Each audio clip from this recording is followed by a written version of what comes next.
சில சமயம் அடடா இதுக்கு ஒரு தீர்வே கிடையாதா அப்படின்னு நினைக்கிற மாதிரி பிரச்சனைகள் வரும் இல்லையா? அப்படிப்பட்ட ஒரு புதரை ரொம்பவே தெளிவா எப்படி தீர்க்கிறதுன்னு ஒரு பழங்கால இந்திய கதை நமக்கு சொல்லிக் கொடுக்குது. வாங்க அது என்னன்னு பார்க்கலாம். இந்த கதைக்குள்ள போறதுக்கு முன்னாடி நான் உங்களை ஒன்னு கேக்குறேன். ஒரு பிரச்சனைக்கு தீர்வே இல்லைன்னு தோணுனா நீங்க என்ன செய்வீங்க? சும்மா ஒரு நிமிஷம் யோசிச்சு அந்த பதில மனசுல வச்சுக்கோங்க. சரி, வாங்க கதைக்குள்ள போகலாம். இந்த கதை ரொம்ப சக்தி வாய்ந்த மன்னரான கிருஷ்ணதேவராயரோட சபையில தான் தொடங்குது. ஒரு நாள் அவருக்கு ரொம்பவே விசித்திரமான ஒரு யோசனை வந்திருக்கு. மன்னர் அமைச்சர்களை எல்லாம் பார்த்து ஒரு கட்டளை போடுறாரு. எனக்கு காத்துல மிதக்கிற மாதிரி ஒரு அழகான கோட்டைய கட்டுங்க அப்படின்னு. யோசிச்சு பாருங்களேன், காத்துல ஒரு கோட்டையா? அது எப்படிங்க முடியும்? இந்த கட்டளையை கேட்டதும் அமைச்சர்களுக்கெல்லாம் தலை சுத்திடுச்சு. அவங்க முகத்துல குழப்பமும் பயமும் ஸ்பஷ்டமா தெரிஞ்சது.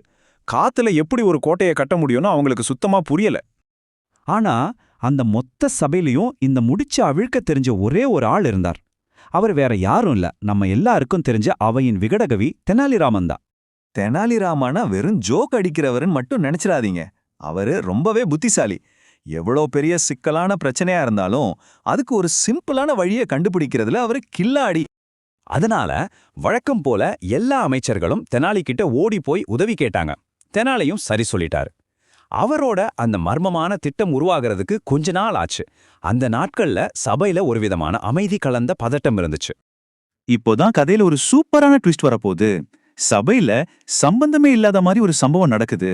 ஆனா அதுதான் தெனாலியோட மாஸ்டர் பிளானோட முதல் படி.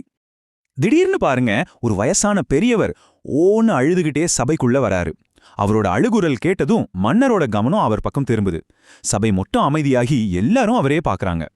அந்த பெரியவர் நேரா மன்னர் முன்னாடி போய் நின்னு எல்லாரும் அதிர்ச்சியாகிற மாதிரி ஒரு குற்றச்சாட்டை வைக்கிறார்.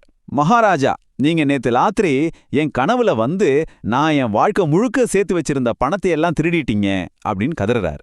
இதை கேட்டதும் மன்னருக்கு சிரிப்பு தாங்கல. என்னையா சொல்ற?